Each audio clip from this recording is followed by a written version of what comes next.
जय श्री कृष्णा। मैं आचार्य ज्योति स्वागत करती हूँ आप सभी का वैदिक एस्ट्रो केंद्र में। दर्शकों, आज हम बात करने जा रहे हैं अगस्त के महीने के प्रेम राशि फल के बारे में। और अभी तक हम बात कर चुके थे मिथुन राशि वालों के लिए।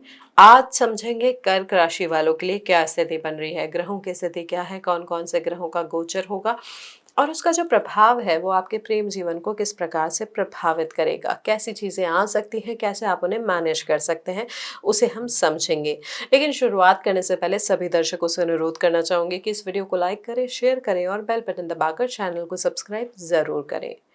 कर्क राशि वालों के लिए ना सबसे इंपॉर्टेंट चीज इस महीने क्या हो रही है, देखिए आपके लिए प्लैनेटरी सिचुएशन कुछ ऐसी बन रही है जो बहुत कम राशियों में बहुत कम समय में देखने को मिलती है।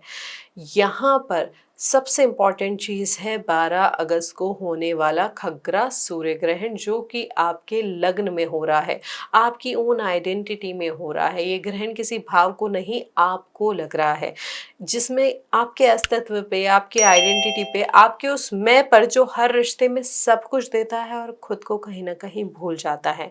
साथ ही 28 अगस्त को हो रहा है खंडग्रास चंद्र ग्रहण, वो भी अष्टम भाव में राहु के साथ। अष्टम भाव जो छुपी हुई बातों का है, जो उसके साथ साथ राहु जो रहस्यों के मास्टर है, ये कॉम्बिनेशन एक ही काम करता है, जो छुपा है वो बाहर आ जाता है, जो सीक्रेट रखा गया था वो इस समय उजागर हो सकता है। चाहे परिवार के बारे में, चाहे आपकी सीक्रेट रिलेशनशिप के बारे में, वो सब चीज़ें इस समय बाहर आ सकती है। ऊपर से बुध और मंगल की युति आपके 12वें भाव में हो रही है, यानी आपके पंचमेश जो है, प्रेम जीवन के जो कारक है, वो 12वें भाव में है, मोक्ष के भाव में है। तो यहाँ पर एक और चीज जो है, सप्तमेश भी जो शनि है, जो कि अभी वक्री अवस्था में है और बैठे हैं आपके भाग्य भाव में। अब यहाँ पर चतुर्थ भाव और जो आपके 11वें भाव के स्वामी है शुक्र, जो प्रेम जीवन के कारक भी हैं, वो बैठे हैं तीसरे भाव में नीच के होके। अब देखिए यहाँ पर ग्रहों की स्थिति ना बहुत इंटेंस बन रही है, बहुत ग्रह ज्यादा स्थिति प्रभावित कर रही है, क्योंकि गुरु भी जो है वो अस्त होके बैठे हैं आपके लग्न में, जो है तो उच्च के, जो हंस महापुरुष योग भी बना रहे हैं आपके लग्न में, लेकिन अस्त अवस्था की वजह से जो परिणाम है, जो स्थिति आनी चाहिए, जो रिजल्ट आने चाहिए, जो पॉजिटिविटी आनी चाहिए, वो कहीं ना कहीं दब गई है। देखिए कर्क राशि वालों के लिए एक चीज जानना बहुत जरूरी है कि आप नेचुरली सबसे ज्यादा प्यार करने वाले होते हैं, रिश्तों में, फीलिंग में सब कुछ देते हैं। लेकिन इस महीने आपसे ग्रहों की स्थिति एक क्वेश्चन पूछ रही है कि आप एक्चुअली खुद से कितना प्यार करते हैं, खुद से कितना लगाव रखते हैं, खुद की कितनी केयर करते हैं। यहाँ पर ये चीज़ समझना बहुत ही महत्वपूर्ण होगा आपके लिए, क्योंकि जो इंटेंस पोजिशनिंग हमने आपको बताई है वो बहुत ज़्यादा इसी चीज़ को प्रभावित करेगी। बेसिकली यहाँ पर रेट्रोस्पेक्टिव मोड आपका ऑन होगा।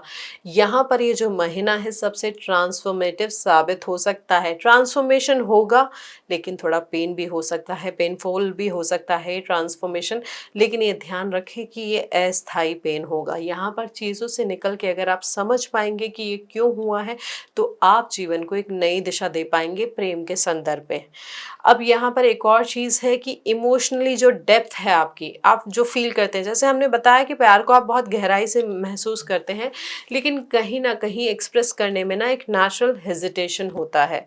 क्यों? क्योंकि आपको डर का रिजेक्शन बहुत ज़्यादा होता है। कर के लिए जो डर डर होता है ना, ये कहीं ना कहीं बर्डन बन जाता है कि मैंने अगर अपनी फीलिंग्स किसी के साथ शेयर करी तो कहीं सामने वाला ओवरवेल्म नहीं हो जाए, अपने आप को मुझसे दूर ना कर ले। यही पैटर्न इस महीने और इंटेंस भी हो सकता है। तो यहाँ पर इन चीज़ों को थोड़ा सा समझ के चलना है, किस तरीके से व्यवहार करना है। यहाँ पे इन चीज़ों को एक्सप्रेस करने के लिए आप क्या कर सकते हैं, डायरी में लिखे, रात में खुद से बात करें। जो कोई ट्रस्टवर्दी फ्रेंड है जिसके साथ आप अपनी भावनाएं शेयर कर सकते हैं, जो आपकी भावनाओं का सम्मान भी करता हो, उनके साथ चीज़ों को शेयर करें। बातें मन में नहीं दबाएं, क्योंकि कर्क राशि वाले अपनी भावनाओं को जितना ज़्यादा दबाते हैं उतना ज़्यादा परेशान होते हैं। तो ये है स्थिति और परिणाम वृहद स्तर पे। आप समझते हैं एक एक करके प्रेम जीवन के एक एक एंगल को। देखिए सबसे पहले उनकी बात करें जो किसी से प्रेम करते हैं लेकिन बात कह नहीं पा रहे हैं, ये नहीं अट्रैक्शन है, वन साइडेड कनेक्शन है, लेकिन उसको एक्सप्रेस कब करना है ये समझ नहीं पा रहे हैं। देखिए आपके लिए इस महीने यहाँ पर ये जो ग्रहण है, प्रभाव है ग्रहों की स्थिति का, ये बार बार क्वेश्चन रेज करेगा, मैं एक्चुअली कौन हूँ इस रिश्ते में जिसके बारे में मैं सोच रहा हूँ, मुझे जेन्युइनली करना क्या चाहिए। ये क्लैरिटी नहीं है आपके पास यहाँ पर, इसकी वजह से आप थोड़ा ज़्यादा परेशान हैं। देखिए यहाँ पर आपके पास जो विंडो आ रही है वो आ रही है 9 अगस्त को, जब गुरु उदय हो जाएंगे। 9 से 12 अगस्त का जो समय है, या आप 9, 10, 11, ये जो 3 दिन है आपके पास, तब आपके गुरु आदित्य योग आपके लग्न में फुल एक्टिव होगा एक्लिप्स से पहले। तो ये जो 9, 10, 11 का दिन है, अगर आपको किसी से कुछ कहना है, किसी को कुछ बताना है, तो यही मोमेंट है। इसके बाद एक्लिप्स हो जाएगा, उसके बाद सूर्य दूसरे भाव में चले जाएंगे। विंडो थोड़ी छोटी है लेकिन पावरफुल बहुत है, तो अगर आप बात कहना चाहते हैं तो इसे मिस मत करिए। सिंगल्स के लिए बात करें तो यहाँ पर एक पैटर्न आपको बार बार दिखेगा इस महीने। देखिए आपके पंचमेश मंगल द्वादश भाव में है, तो आप किसी ऐसे की तरफ अट्रैक्ट हो सकते हैं जो किसी ना किसी तरीके से अनअवेलेबल है। कोई जो दूर रहता हो, यानी फॉरेन कंट्रीज में रहता हो, कोई जिसके साथ रिलेशनशिप थोड़ा कॉम्प्लिकेटेड हो, कोई जो पहले से किसी और के साथ इन्वॉल्व हो, या कोई जिसे आप देख तो पा रहे हैं फिजिकली, कनेक्शन है, लेकिन जो वैसे मिलना है बहुत ज़्यादा नहीं हो पा रहा है, ऑनलाइन या फ़ोन पे ही आपकी ज़्यादा बातचीत हो पा रही है। देखिए यहाँ पर 12वें भाव की वजह से एक हिडन क्वालिटी आ जाती है रिश्ते में, जो दिखता नहीं है उसकी तरफ खिंचाव थोड़ा ज़्यादा हो जाता है। साथ ही राहु अष्टम भाव में, तो ऑब्सेशन बढ़ सकता है, हिडन अट्रैक्शन बढ़ सकता है। ये अट्रैक्शन इंटेंस होगा, मैग्नेटिक होगा, लेकिन कॉम्प्लिकेटेड भी होगा। तो यहाँ पर यही ध्यान रखना है कि अट्रैक्शन जितना इंटेंस है उसमें कुछ छुपा हुआ हो सकता है, वो छुपी हुई बातों को सही तरीके से समझे। अब सिंगल्स के लिए यहाँ पर यही ध्यान रखना है आपको। देखिए यहाँ पर कोई पुराना कनेक्शन, कोई एक्स या कोई जिसके साथ चैप्टर क्लोज नहीं हुआ था, जो एक्लिप्स का समय आएगा वो उसके समय आपके पास वापस आ सकता है। खुद के बारे में कुछ नया और अनकंफर्टेबल भी इस समय सामने आ सकता है, या पुराना चैप्टर भी खुल सकता है, लेकिन उसे फाइनली क्लोज करने का मोमेंट है, ये आपको समझना होगा। जब तक आप उसे क्लोज नहीं करेंगे आप आगे नहीं बढ़ पाएंगे। यहाँ पर ये भी पॉसिबिलिटी है जिसके साथ आप रिश्ते में शुरुआत करेंगे इस महीने, आपको उसके बारे में कुछ ऐसा पता चले जो आप नहीं जानते थे, ऐसी चीज़ जो आपके रिश्ते को सीधे तौर पर प्रभावित करेगी। तो आपके लिए इम्पॉर्टेंट यही है इस महीने कि रिश्ते यहाँ पर इंटेंस ज़रूर होंगे, क्लैरिटी थोड़ी कम होगी, कन्फ्यूजन ज़्यादा होगा, इसलिए पेशेंस रखना है। जो रियल लग रहा है उसके लिए वेट करना है, समझना है कि रियलिटी चेक है या नहीं। तो इन चीज़ों का ध्यान रखेंगे तो जो रिश्ता नया शुरू होगा उसमें स्थायित्व आएगा, स्थिरता आएगी। कपल्स के लिए बात करें तो ये महीना आपसे ऑनेस्ट कॉन्वर्सेशन की मांग कर रहा है। देखिए ऑनेस्ट कॉन्वर्सेशन करने से थोड़ा आप पीछे हटते हैं, क्योंकि जो डर होता है आपका, जो हमने शुरुआत में भी बताया कि कहीं सच बोल दिया तो रिश्ते की जो स्थिरता है, रिश्ते की स्थिति जो है वो कहीं बदल ना जाए। लेकिन ये ध्यान रखें कि इस महीने 2 ग्रहण हो रहे हैं, जो अब तक रोके रखा था वो ये ग्रहण बुलवा देंगे। देखिए यहाँ पर चौथे और 11वें भाव के जो स्वामी हैं यानी शुक्र, वो आपके तीसरे भाव में नीच के होके बैठे हैं। यहाँ पर जो गेन और जो जॉय, जो फुलफिलमेंट आपको रिश्ते से मिलना चाहिए था, वो इस महीने इस पोजीशनिंग की वजह से नहीं मिलेगा। और यहाँ पर इन दोनों की स्थिति, स्वामित्व की वजह से यहाँ पर घर की शांति ऐसा लगेगा कि खत्म हो रही है। जो फुलफिलमेंट रिश्ते की अभी तक मिल रही थी वो कहीं ना कहीं गायब होती हुई भी आपको लग सकती है। यहाँ पर पैशन और कंफर्ट एक साथ बेसिकली नहीं रह पाएंगे। तो यहाँ पर यही ध्यान रखना है कि कोई अगर अनरिजॉल्व मैटर है, इशू है, वैल्यूज़ को लेके, बिलीव को लेके, आगे के लाइफ डायरेक्शन को लेके, तो यहाँ पर अभी जो आपकी सोच दोनों की अलग अलग डायरेक्शन में जा रही है, उसको एक कॉमन ग्राउंड पर लाने का प्रयास करें। सरफेस पे बातें छोटी छोटी लग सकती है, लेकिन यहीं पे फंडामेंटल डिस्कनेक्ट होगा जो आपके जो संबंध है, जो रिलेशनशिप है, उसको प्रभावित करेगा। तो यहाँ पर यही समझे कि कैसे इन चीज़ों को ठीक करना है, जो अपने मैटर्स हैं उनको किस तरीके से रिजॉल्व करना है, जो कॉम्प्लिकेशन है उसको कैसे सेटल डाउन करना है। यहाँ पर किसी तीसरे व्यक्ति का इन्वॉल्वमेंट भी हो सकता है जो आपके रिश्ते को प्रभावित करेगा, तो यहाँ पर कॉन्वर्सेशन को क्लियर रखिए, समझदारी के साथ व्यवहार करें। अब हमारे विवाहित जातकों के लिए बात करें तो ये महीना वार्निंग और अपॉर्चुनिटी दोनों आपके लिए लेकर आ रहा है। देखिए, आपके सप्तमें शनि वक्री अवस्था में है, भाग्य भाव में है, तो यहाँ पर आपके पार्टनर की वजह से आपका भाग्य एक्टिव ज़रूर होगा, आपको गेन्स भी होंगे, लेकिन मैरिज में कोई फंडामेंटल क्वेश्चन है जो बहुत सालों से दबा हुआ है, अनआंसर्ड है, उस पे बारे में डिसीजन लेने का समय आ जाएगा। वो टाल नहीं अब आप पाएंगे। कोई कमिटमेंट जो होनी थी लेकिन हुई नहीं, यहाँ पर उन सब का हिसाब होगा। साथ ही देखिए, आपके सप्तमें जो दृष्टि डाल रहे हैं, 11वें भाव पे डाल रहे हैं, आपके तीसरे भाव पे डाल रहे हैं, साथ ही आपके छठे भाव में डाल रहे हैं। तो यहाँ पर मैरिज से घर की शांति और जीवन के जॉय दोनों थोड़े से ना खत्म हो रहे हैं, ड्रेन आ रहा है, वहाँ पे लीकेज है।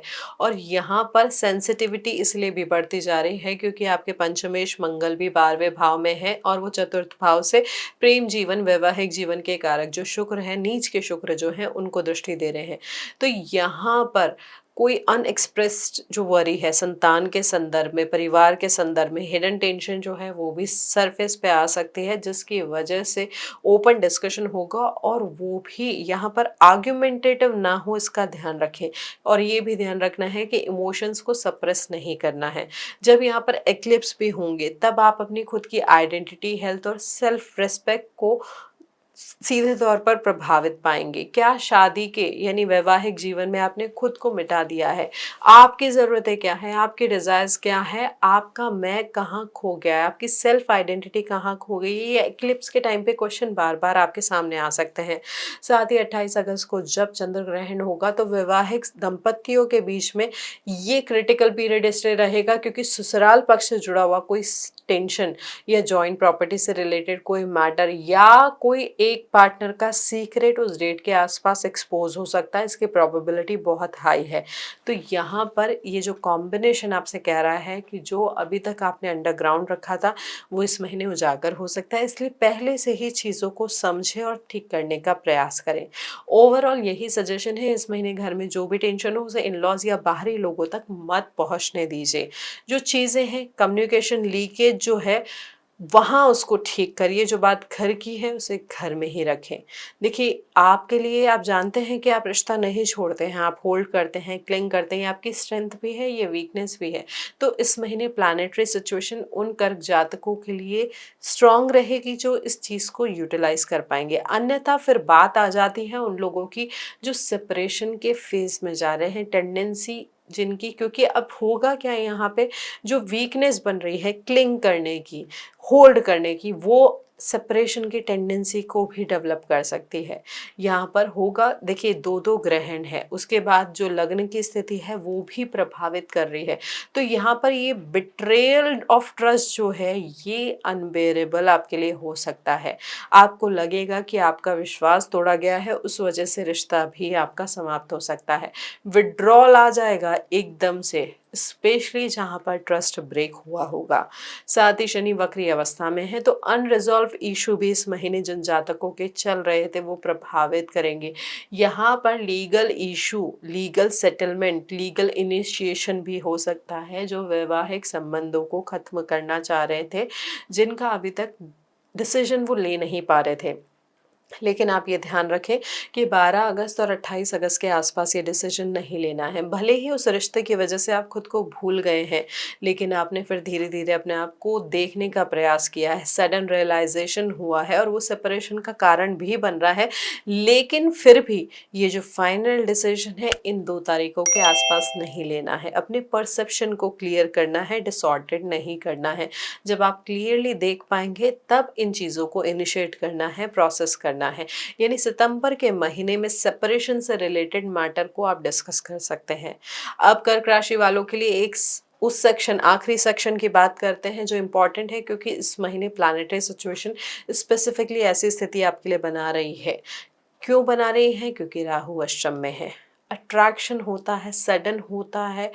यहाँ पर सीक्रेट मैटर्स, यानी आप आपके लिए सिचुएशन ऐसी बनती है, हिडन रोमांस स्टार्ट होता है, सीक्रेट मीटिंग्स होती है, किसी ऐसे कनेक्शन की पॉसिबिलिटी बन जाती है जो ऑफिशियली एग्जिस्ट नहीं करता है। ये क्लासिक कॉम्बिनेशन है, अंदर से कुछ और बाहर से कुछ और। यहाँ पर देखिए राहु अष्टम में है, लॉस के भाव में, पार्टनर्स के जो रिसोर्सेज होते हैं उसके भाव में। यहाँ आपका इंक्लिनेशन या अट्रैक्शन किसी ऐसे व्यक्ति की तरफ हो सकता है जो आपके पार्टनर का कोई करीबी हो, या कोई जो आपकी लाइफ में अनएक्सपेक्टेडली आया हो, या एक इंटेंस कनेक्शन ऐसे किसी व्यक्ति के साथ आप डेवलप करेंगे जो आपको बिल्कुल अलग लगे। साथ ही यहाँ पर नीच का शुक्र आपके तीसरे भाव में बैठा है, तो किसी रोज मिलने वाले व्यक्ति के साथ भी आपका कनेक्शन हो सकता है, या किसी ऐसे कलीग के साथ जिसके साथ पहले इमोशनल कनेक्शन आपका डेवलप हुआ हो। यहाँ पर ये ध्यान रखिए कि बाउंड्रीज क्रॉस भी हो सकती है, लेकिन कॉन्सिक्वेंसेस बताना, समझाना, यहाँ पर ये हमारी जिम्मेदारी है। इसलिए हम आपको ये समझाने का प्रयास कर रहे हैं कि यहाँ पर ये जो दो ग्रहण है ये पावरफुल एक्सपोजर का कॉम्बिनेशन है। यहाँ पर कुछ भी चीज़ हिडन नहीं रहेगी, और कम चाहे वो किसी भी तरीके से सामने आए, कम्युनिकेशन के थ्रू आए या फिर इनडायरेक्टली आए, कोई चीज़ यहाँ पर एक्सपोज होने से बेसिकली नहीं बचेगी। तो यहाँ पर खुद को बचाएं, खुद को समझें, अपने एग्जिस्टिंग रिलेशनशिप को सम्मान दें और उसको स्थायित्व देने का प्रयास करें। नहीं तो ये चीज़ आपके लिए बहुत ज़्यादा पेनफुल हो सकती है। तो यहाँ पर ये मोमेंट्री अट्रैक्शन जो है उसकी वजह से एग्जिस्टिंग लाइफ को, एग्जिस्टिंग रिलेशनशिप को दाव पर मत लगाइए। दर्शकों, ये था हमारा विश्लेषण अगस्त के महीना का कर्क राशि वालों के लिए। ओवरऑल तरीके से समझा जाए तो देखिए यहाँ पर जो चीज़ें हमने आपको बताई है, ये महीना आपको दूसरों के बारे में नहीं, खुद के बारे में सच दिखाने आया है। आप कौन हैं, आप रिश्ते में कैसे हैं, रिश्ते में क्या दे रहे हैं और आपको क्या मिल रहा है। साथ ही घर में शांति और रिश्ते से जॉय, दोनों को रीबिल्ड आप इस महीने कैसे कर सकते हैं साथ मिलकर। यहाँ पर ये चीज़ समझनी होगी, अपने इमोशंस को सप्रेस नहीं करना है, उजागर करना है। स्पेशली वो लोग जो अपनी भावनाएं व्यक्त करना चाहते हैं, उनके लिए 9, 10, 11 का जो दिन है वो बहुत अच्छा है। इस समय ऑनेस्टली जो कहना है कह दीजिए, उसके बाद सिचुएशन जो है, रिएक्शन जो है वो बदल सकते हैं। लेकिन इन सब चीज़ों में एक चीज़ ध्यान रखनी है कि चंद्रमा आपके लग्नेश है, वो जो ग्रहण है उसको सरवाइव कर लेते हैं, घटते हैं, बढ़ते हैं, यहाँ पर पूरे भी हो जाते हैं और आप भी हो जाएंगे। तो ये ध्यान रखें कि ट्रांसफॉर्मेशन जो है परमानेंट नहीं है, ये प्यूरिफिकेशन है। जो इस महीने टूटेगा वो टूटने के लायक था, जो बचा था, जो बचेगा एक्चुअली वो ही असली होगा। तो इस चीज़ को समझें, इस चीज़ को जानें और इसी की तरह व्यवहार करें, ताकि आप अपने प्रेम जीवन में सही तरीके से व्यवहार कर पाएँ। भावनाओं का सम्मान करें, अपनी भी और अपने पार्टनर की भी। तो दर्शकों, ये था हमारा विश्लेषण कर्क राशि के लिए अगस्त का। अगर आप इससे जुड़ पाए हैं, आप इससे कनेक्ट कर पाए हैं, फील कर पाए हैं, तो इस वीडियो को लाइक करें, शेयर करें और बेल बटन दबाकर चैनल को सब्सक्राइब ज़रूर करें। कमेंट में अपनी राय ज़रूर बताएं, किस तरीके से आपकी भावनाएं आपके जीवन को, प्रेम जीवन को प्रभावित करती हैं, वो बताएं। हम कोशिश करेंगे आपके सारे कमेंट्स का जवाब देने का। और साथ ही आप चाहें तो अधिक जानकारी के लिए हमारे साथ डीएम के माध्यम से भी जुड़ सकते हैं। हरिओम दर्शकों।